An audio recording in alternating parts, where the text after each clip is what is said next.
So I didn't do Red Ribbon Reviewers last year, but I got a video I want to make here. I figure let's do some Red Ribbon Reviewers. So at the end of this video, if you'd like, please check out the link below to donate to Project Hope if you'd like to help some people out. Okay. So this video is about the new DCOM, Disney Channel original movie. When I say new, this has been out for at least a couple weeks now, like 3 maybe. I just finally got around to watching it earlier on Disney Plus. This is called The Naughty Nine. So basically, this is it focuses on mainly these two kids named Andy and Dolce. Dolce's a girl, and these two kind of kids who are troublemakers, like to get in a lot of trouble. And Christmas comes, and they end up basically not getting any gifts from Santa. They get stiffed from Santa, as they refer to it, and they realize they're on the naughty list. So they get this plan to meet up with a bunch of other naughty kids in their neighborhood and go to the North Pole, break in, and get the gifts that are supposed to be theirs. I didn't know too much about this. I only found out that this was I remember seeing it pop up on Disney Plus, but I haven't really been keeping up with what Disney Channel's been doing lately because I'm an adult. And but anyway, I found out this was a DCOM that existed when I saw Spongy 444's review on DeviantArt. No, I'm sorry, on Letterboxd, and I'm like, oh, I should try to check this out then. And I thought it was something that looked like it was pretty decent, and I watched it, and yeah, honestly, I think it was straight up good. Definitely one of the better DCOMs to come out in recent years. I think for a lot of it, I kind of had like a decent vibe going through on. It was enjoyable, but there was a number of flaws, which I'll get into.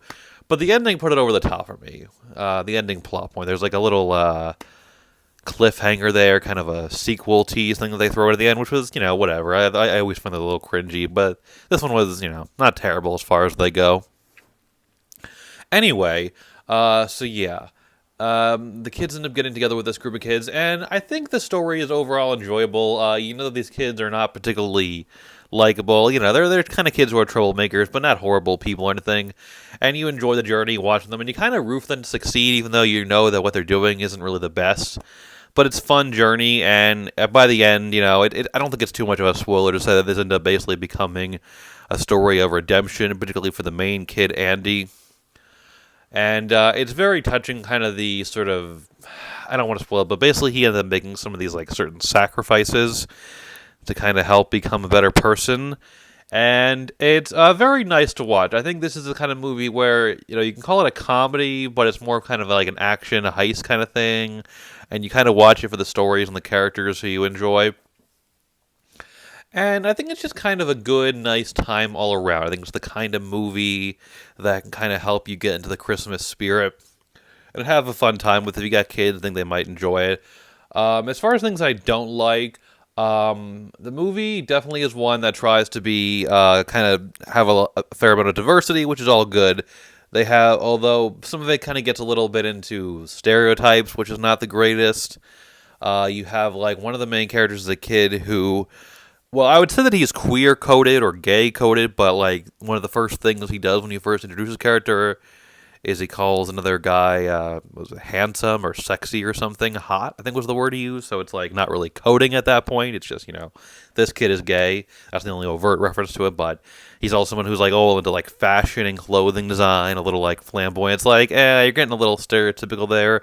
And of course they have to make the nerdy, a techie kid, Asian, so that's kind of but generally it's good to have the diversity, and the characters they're not like, none of the characters are really necessarily bad characters. Like most of them kind of get interesting forms of development and feel like well-rounded people. So that's good enough. There are some plot points where they kind of try to do things that are like a little forced and cliche. I definitely cannot say that this is like the most original movie ever made. I think there's a certain level of predictability. I already kind of talked about, hinted at what happens at the end.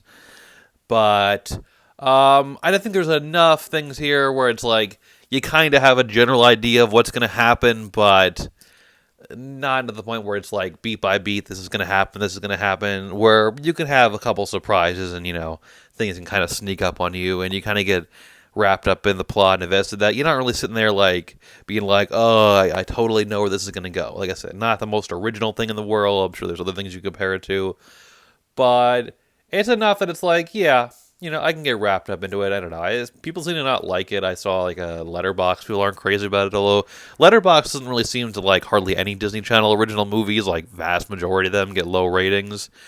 But if you can go into this kind of being like, just looking for something nice and fun and breezy, it's definitely enjoyable. You could do worse. I'd give it at least like a rating of like a 6.5 out of 10, maybe a 7. So yeah, check it out. It's a fun time, and check out Project Hope down below, and check out the Red Reviewers blog and see what else they're going on there, and watch the movie if you're interested on Disney+.